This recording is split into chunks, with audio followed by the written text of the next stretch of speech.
Hello friends, मैं हूँ आज आपके साथ जीवन दिशा यूट्यूब चैनल में डॉक्टर सुजाता मित्तल फिर से। आपको पता है कि इस चैनल में हम बहुत इम्पोर्टेंट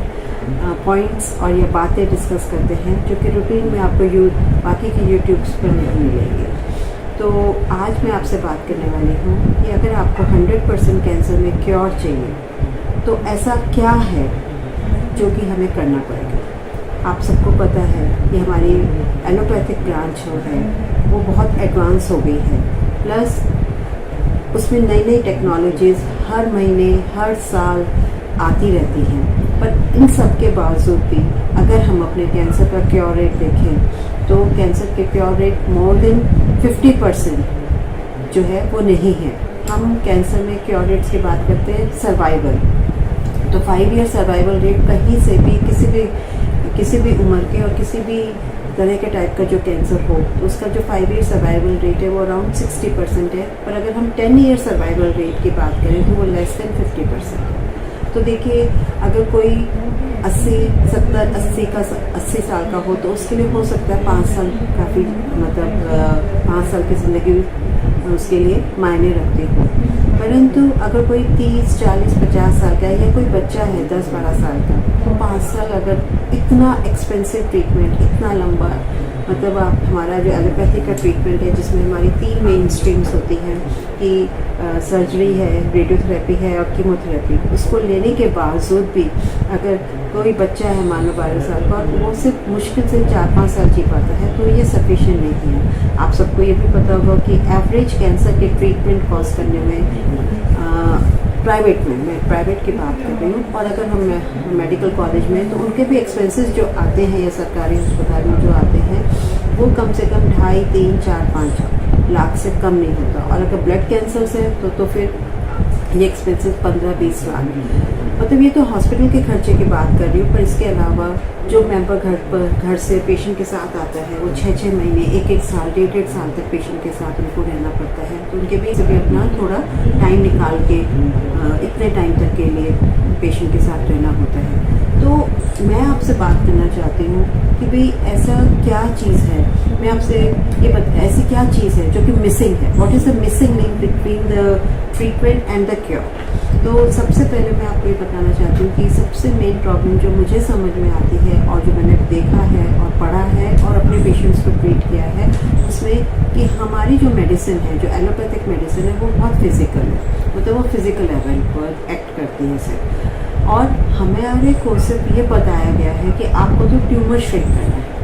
बाकी बॉडी को क्या हो रहा है, पेशेंट के न्यूट्रिशन कैसा है, उसके थॉट्स कैसे हैं, वेदर वो स्पिरिचुअली कनेक्टेड है कि नहीं, उसके इमोशंस का क्या हो रहा है, इसके बारे में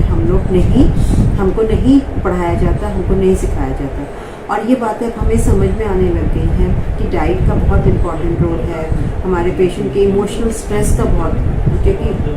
जैसे ही कैंसर का नाम सुनते हैं तो आपको पता ही है कि स्ट्रेस हो जाता है, तो उस स्ट्रेस से कैसे कोप अप करें। मेंटल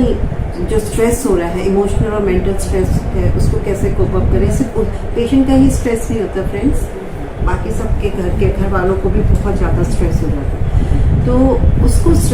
स्ट्रेस को कैसे मैनेज करें। और स्पिरिचुअलिटी का हमारी हेल्थ में क्या, हमारी लाइफ में या हमारी हेल्थ में क्या रोल है, इसका हमारी मेडिकल एस्पेक्ट में बिल्कुल नहीं पढ़ाया जाता है। तो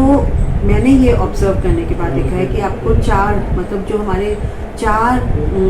जो बेसिस हैं, जिसको हम हिंदी में कोशास बोलते हैं, वो फिजिकल, मेंटल, इमोशनल, स्पिरिचुअल, ये 4 कोशास को, इन चारों में हमको बैलेंस बनाना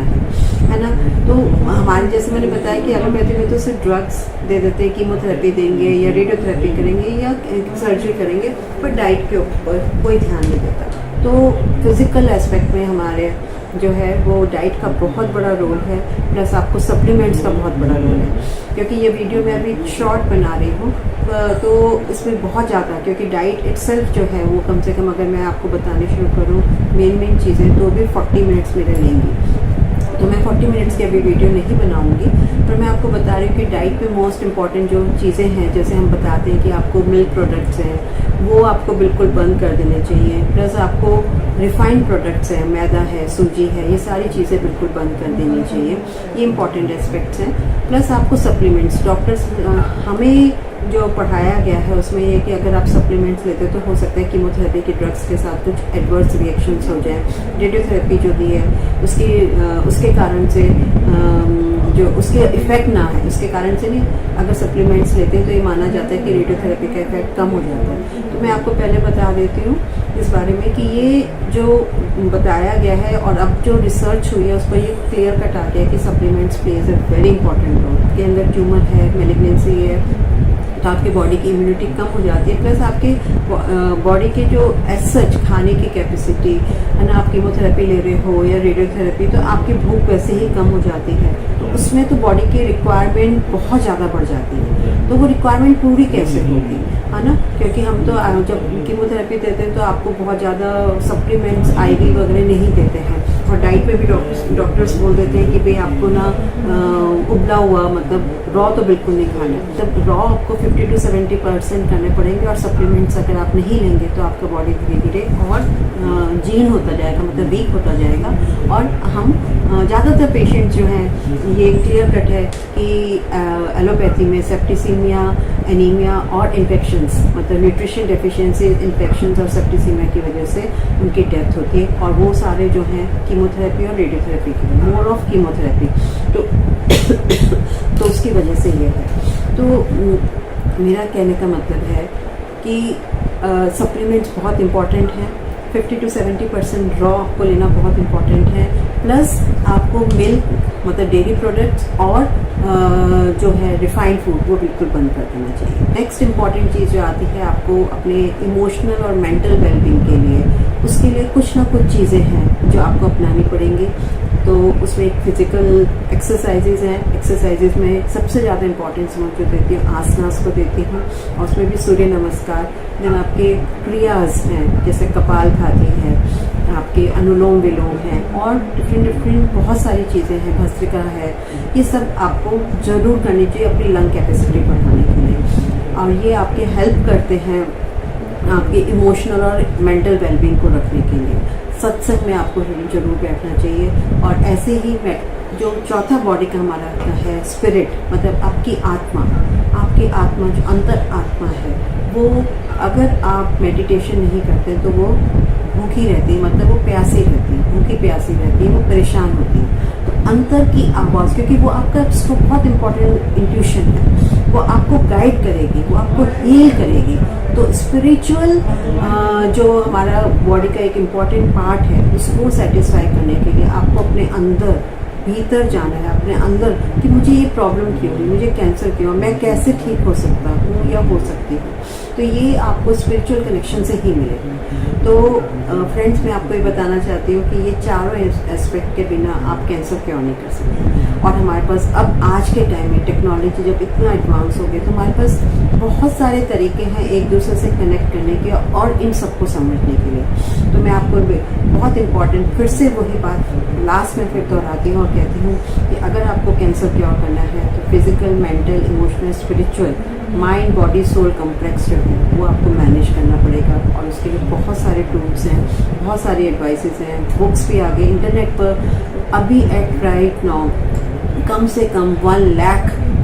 लोगों के केस हिस्ट्रीज हैं, इवन जो हमारे जर्नल्स में पब्लिश हो चुकी हैं, हजारों केस हिस्ट्रीज की, जहाँ पर लोगों ने अपने आप को डॉक्टर्स के सिर्फ मतलब एलोपैथिक ट्रीटमेंट नहीं भी लिया और लेकर और दूसरी चीज़ें जो माइंड बॉडी कॉम्प्लेक्स के उनको अपनाकर क्योर किया, जबकि डॉक्टर्स कह चुके थे कि हम आपके क्योर पॉसिबल नहीं, आप 6 महीने या 1 साल लेंगे। तो अगर हम इन सबको, इन केस हिस्ट्रीज को मैंने पढ़ा है,